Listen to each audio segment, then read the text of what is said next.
স্কাইডাইভিংয়ের চেয়েও যদি কোনো কিছু বেশি ভীতিকর হয়, তবে তা হলো একদল অপরিচিত মানুষের সামনে একটি আনুষ্ঠানিক পরিবেশে নিজেকে পরিচয় করিয়ে দিতে বলা।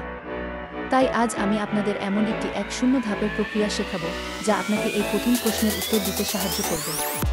এই প্রশ্নটি প্রতিটি চাকরির ইন্টারভিউতে আসে। নমস্কার, আমি আপনার নাম চেনা এবং আপনারা দেখছেন চ্যানেলের নাম।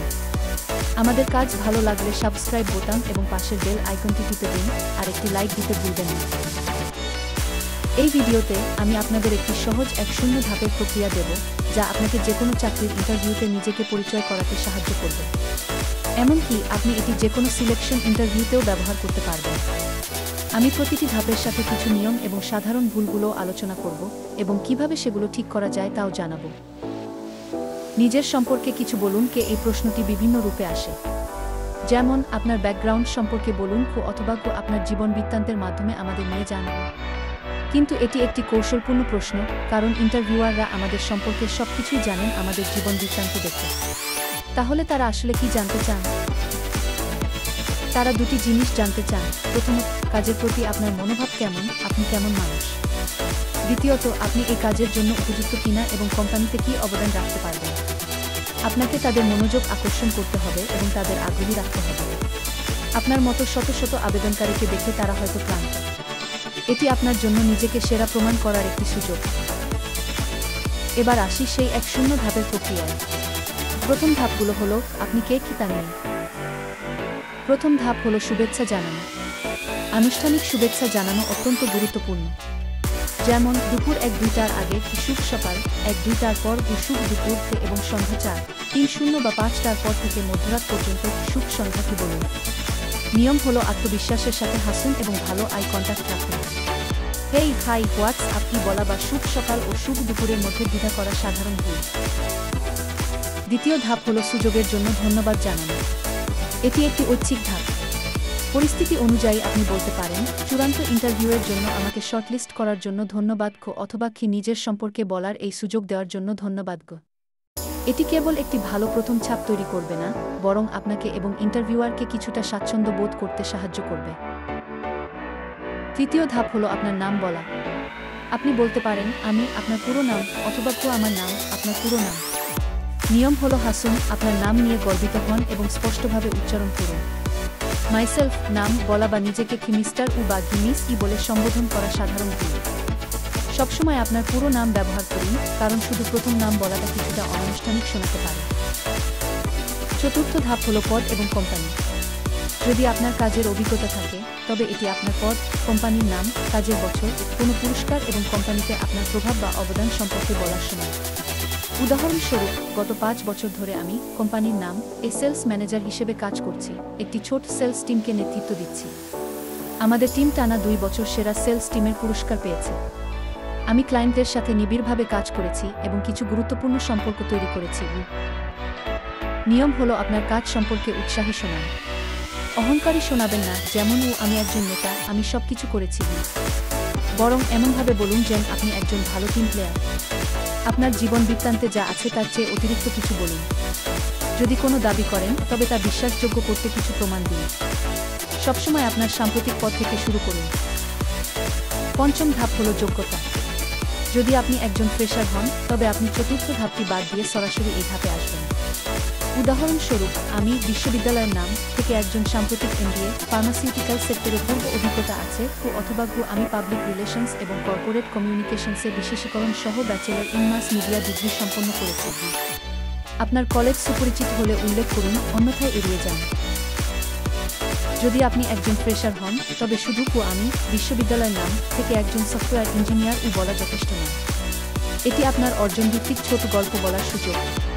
উদাহরণস্বরূপ, আমি আধুনিক প্রযুক্তি কিভাবে ভবিষ্যতের শিক্ষাদানের পদ্ধতি পরিবর্তন করেছে শীর্ষক গবেষণা প্রকল্পের অংশ ছিলাম, যেখানে আমরা একটি এডটেক কোম্পানির সাথে কাজ করেছি। নিশ্চিত করুন যে আপনি এমন একটি প্রকল্প সম্পর্কে কথা বলছেন যা নিয়োগকর্তার জন্য প্রাসঙ্গিক।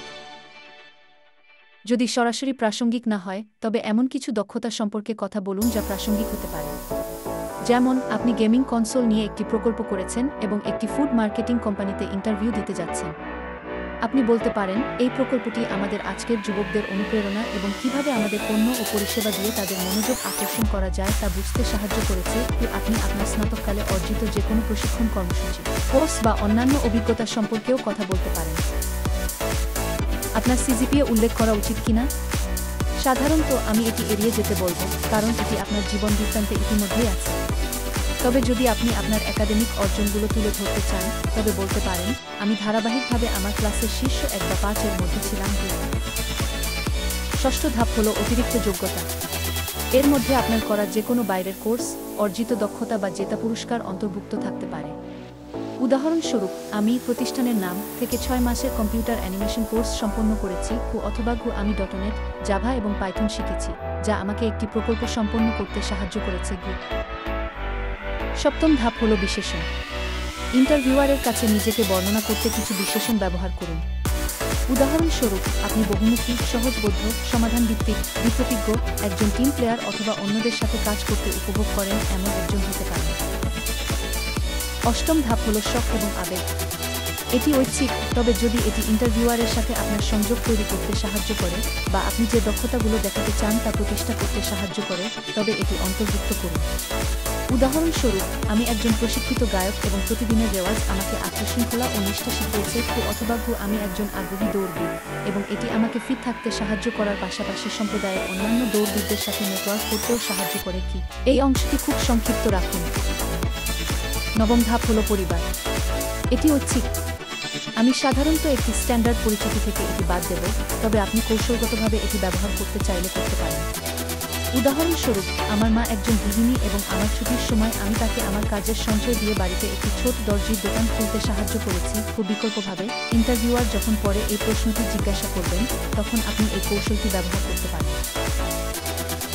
দশম ধাপ হল উপসংহার। এই অংশে আপনি ইন্টারভিউয়ারকে দুটি জিনিস বলবেন।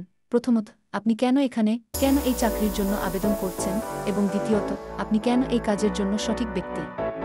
আপনি আপনার ভবিষ্যৎ পরিকল্পনাগুলোও ব্যবহার করতে পারেন এবং সেগুলোকে কোম্পানির লক্ষ্যের সাথে সংযুক্ত করতে পারেন। উদাহরণস্বরূপ, যদিও আমি আমার বর্তমান ভূমিকা পছন্দ করি, আমি মনে করি আমি এখন আরও চ্যালেঞ্জিং অ্যাসাইনমেন্টের জন্য প্রস্তুত এবং এই পদটি আমাকে সত্যিই উৎসাহিত করে। এটি একটি খুব সাধারণ বিবৃতি এবং আপনি এটিকে কোম্পানি অনুযায়ী আরও নির্দিষ্ট এবং উপযুক্ত করতে পারেন। আপনি আপনার গবেষণা দেখাতে পারেন এবং কিছুটা প্রশংসা যোগ করতে পারেন।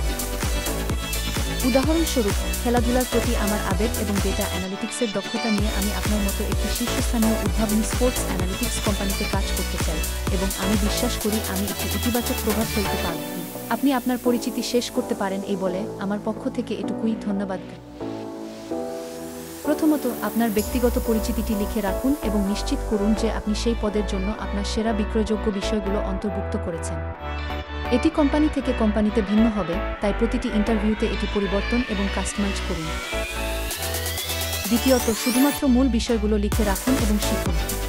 পুরো পরিচিতি মুখস্থ করবেন না, তাহলে রোবটের মতো শোনাবে। কিছুটা স্বতঃস্ফূর্ততা আসতে দিন এবং আপনি যে ব্যাকরণগত ভুল করতে পারেন তা নিয়ে খুব বেশি চিন্তা করবেন না। তৃতীয়ত, আপনার পুরো পরিচিতিটি 1 মিনিটের মধ্যে সীমাবদ্ধ রাখুন। 2 মিনিট অনেক দীর্ঘ, আমি মনে করি 1 মিনিটই যথেষ্ট। চতুর্থত, ভালো আই কন্ট্যাক্ট বজায় রাখুন এবং আত্মবিশ্বাসী দেখান। যদি রুমে একাধিক ব্যক্তি থাকেন এবং শুধুমাত্র একজন আপনাকে প্রশ্ন করে থাকেন, তবে পুরো প্রশ্নের উত্তর শুধু সেই একজনের দিকে তাকিয়ে দেবেন না। রুমের সবার দিকে তাকান। হাসুন, স্বাচ্ছন্দ্য বোধ করুন, শ্বাস নিন এবং আত্মবিশ্বাসী থাকুন।